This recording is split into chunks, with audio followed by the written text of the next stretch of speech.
ho avy fainganao, tano mafy izay anananao, mba tsy hisy haka ny satroboninahitrao. Amen.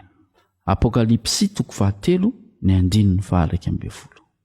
Ilay Andriamanitra miteny eto ry havana dia tsy Andriamanitra mpandainga, tsy ohatry ny olombelona mpandainga sy mpamitaka sy mpanao fampantenana pokaty, fa tena Andriamanitra milaza ny maro. Rehefa Jesosy Kristy ilay tompon'ny voninahitra no miteny aminao androany hoe ho avy fainganao, dia ho avy faingana izy.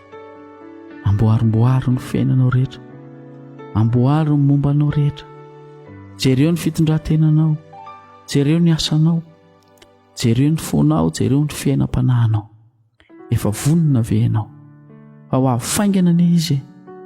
Ny faniriany amin'izany ho avy faingana izany dia tsy hoe hampahory ianao, fa mba handray ianao amin'ny fiainana mandrakizay, mba hatanteraka an'izany hoe fifaliana ny haviany ao anatrehanao izany. Dia izao hoy izy aminao androany, tano mafy izay efa anananao, mba tsy hisy haka ny satroboninahitrao.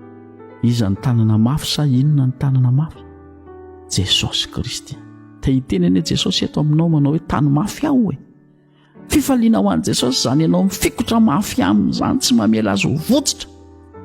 Jesosy ane hitananao foana, hitsotranao foana izy rehefa ao anaty ady sarotra ianao, hitantana ny tananao izy ary mitoetra ao anatinao mihitsy ary izy, satria niraisinao teo amin'ny batisa. Fa izao koa no mba fangatahany Jesosy aminao androany, mamikira mafy aho. Tano mafy izy mba tsy ho votsitra, tano mafy izy mba tsy ho votsitra. Manoloana ny zava-manahirana sy ny ady rehetra trehanao, ny fanankolena ataony devoly aminao isanandro na amin'ny maraina na amin'ny atoandro, eny tsy mampahita tory ianao amin'ny alina io aza. Manoloana an'izany dia izao aza votsitra ny tanana, aza ny zavatra izao tontolo izao ny asaina ho karakarain'ny tanana, na andeha hilonana amin'ny fahotana izao tontolo izao ny tanana, na andeha hanao asa ratsy ny tanana, na andeha hanaovana fianianana amin'ny fanohatra amin'ny sitrapon'Andriamanitra ny tanana, fa ny ampiasanao ny tananao dia amikirana ho an'i Jesosy. Io ny ilay finoana, tsy ity tanantsika hita maso ity ny resana amin'izany, fa ilay fona ho misy finoana. Io ataovy mamikotra mafy an'i Jesosy, fa io finoana io ny tanana entinao mitazona an'i Jesosy. Raha votsitra io finoana io dia tsy manana tanana ne ianao ry havana hitazomana an'i Jesosy.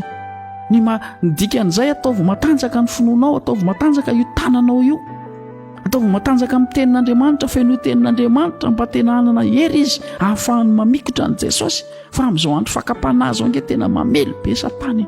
Amin'izao andro farany izao mifofo ny ainao aza ny ataon'ny Satana, mamotika ny tokantranonao, mamotika ny hoavinao rehetrarehetra. Noho izany ry havana, tano mafy izay anananao ho Jesosy, tano mafy aho ho Jesosy, mba tsy hisy haka ilay satroboninahitrao. Ilay satroboninahitrao efa noman'i Jesosy, efa hanao izany, efa voasoratra ao ny anaranao. Avy ireny tadidinao an-tsaina nge ny anaranao feno, efa misoratra eo amin'ny satroboninahitrao omanin'i Jesosy ihany io. Aza velanao votsitra izany, aza ny zavatra ny taniny amitsoranao an'izany, aza ny areniny taniny amitsoranao an'izany, aza ny olona eto an-tanynao amitsoranao an'izany, ary aza ny ankiviana mivavam-bahoaka no amitsoranao ny teny fiainana sy ny satroboninahitra fiainana. Tano mafy Jesosy azy mba hiaraka aminao mandrakizay izy. Amen.